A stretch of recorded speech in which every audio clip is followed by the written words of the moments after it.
Los aztecas salieron en el año 1160 de Aztlán, probablemente localizado en Nayarit.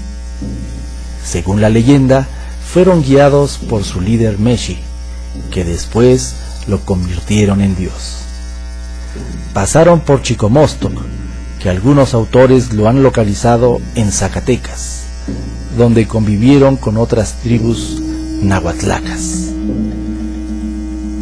Luego siguieron su camino y en Michoacán se sincretizó el culto de Meshi con el de Huitzitzil de los purépechas, dando lugar al culto del dios Huitzilopochtli, colibrí zurdo, que fue la principal deidad de los aztecas, los cuales llegaron a la cuenca de México en el siglo XIII, estableciéndose en Chapultepec. Los aztecas no eran bien vistos por los grupos ya establecidos. De esta forma, los culhuacanos los enviaron a Tizapán, lugar en el que había muchas serpientes, con la finalidad de extinguir a los aztecas, pero estos se las comieron. En una ocasión, los aztecas le pidieron al tlatoani de Culhuacán, Achitometl, que les concediera una de sus hijas para convertirla en diosa, a lo cual accedió. Cuando el rey de Culhuacán llegó a la ceremonia, se dio cuenta de que su hija había sido sacrificada. Ante tal ofensa, expulsó de su señorío a sus enemigos. Los aztecas, dirigidos por su sacerdote Tenoch, encontraron por fin el 18 de julio de 1325 el símbolo que les había indicado Huitzilopochtli. El lugar era un islote ubicado en el lago de Texcoco, que estaba bajo la jurisdicción de Azcapotzalco, por lo que los recién llegados se convirtieron en sus tributarios. A la nueva ciudad le dieron el nombre de México, en honor de su dios Meshi, también conocido como Huitzilopochtli, por lo que México significa lugar de Meshi o Huitzilopochtli. Desde entonces dejaron de ser aztecas para convertirse en mexicas. El otro nombre de la ciudad fue Tenochtitlán, en honor al sacerdote Tenoch.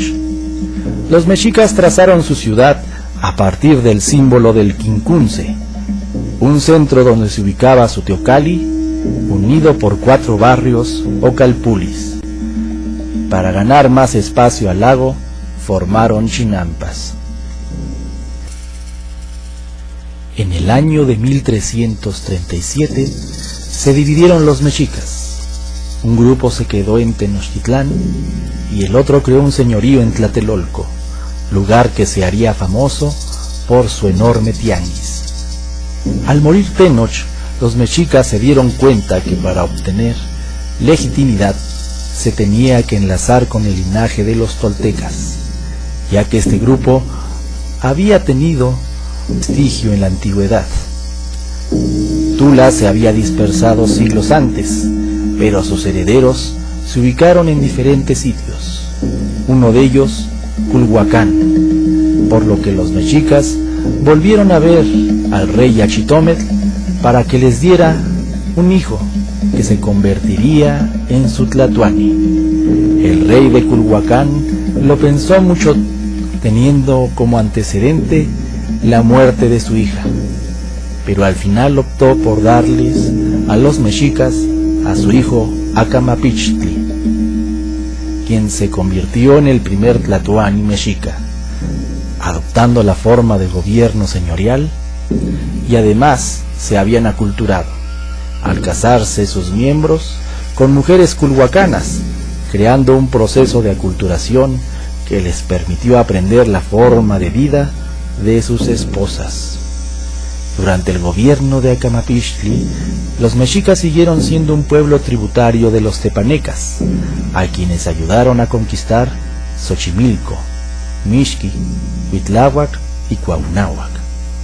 El siguiente tlatoani fue Huitzilihuitl, que ayudó a Azcapotzalco a conquistar Cuautitlán, Tulancingo, Jaltocán, Ampan y a Colman. El tercer señor mexica fue Chimalpopoca, que empezó a gobernar en 1417. Durante su reinado se dio el enfrentamiento entre Texcoco y Azcapotzalco, ganando este señorío. En 1426 murió el Tlatoani de Azcapotzalco, de Sosomoc, y se dio una lucha entre sus sucesores. El trono le correspondía a Tayatzin, pero fue asesinado por su hermano Maxtla, quien tomó el control del señorío. Maxtla endureció la política en contra de los mexicas, de tal manera que fue aprendido y asesinado su Tlatoani, Chimalpopoca.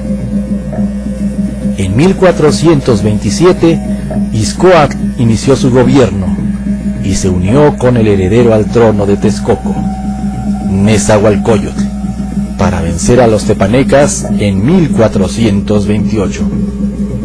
De esta forma, Texcoco y México quedaban libres e iniciaba el dominio de la Cuenca de México, y Azcapotzalco quedó bajo el poder de los mexicas. La capital tepaneca fue trasladada a Tlacopan, Tacuba.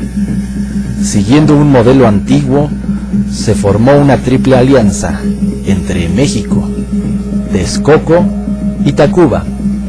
En esta época surge un personaje clave, Tlacaelel, quien se convirtió en el asesor de varios tlatoanis mexicas.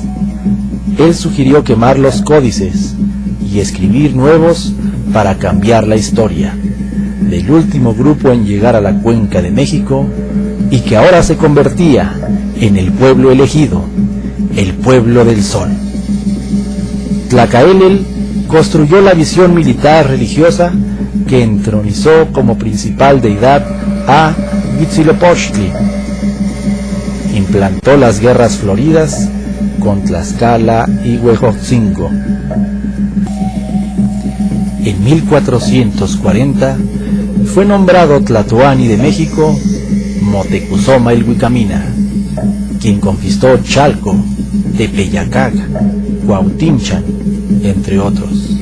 En su reinado pasaron varias tragedias.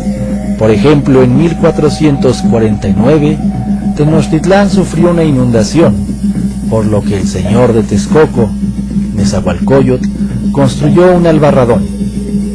En 1450 y 1451 nevó en la cuenca, por lo que se perdieron las cosechas. Se dio una hambruna y para mitigarla, los tlatoanis abrieron sus bodegas. De 1469 a 1481 gobernó Axayácatl, quien construyó la Piedra del Sol. Obtuvo grandes triunfos. Logró someter a Tlatelolco, al valle de Toluca y de Atlisco. Sin embargo, sufrió la dolorosa derrota con los purépechas en Tajimaroa. En 1481 subió al poder Tizoc, quien conquistó a los mixtecas y zapotecas. Sin embargo, nobles mexicas consideraban que su señor era muy tibio en el aspecto de la guerra y lo envenenaron en 1486. En el mismo año subió al poder a Huizotl, que fue el más belicoso de los gobernantes mexicas. Al año siguiente, para celebrar la terminación del Templo Mayor, sacrificó a cientos de prisioneros. Motecuzoma Xocoyotzin fue el siguiente tlatoani, que inició su gobierno en 1502. Cuando llegaron los españoles en 1519, pensó que había regresado Quetzalcóatl. El mérito de los mexicas es haber aprovechado la herencia cultural de los grupos anteriores, en especial de los toltecas, pero dándole su toque militar religioso, lo que les permitió llegar a un apogeo en un término de 100 años. Histormex, una manera diferente de aprender historia.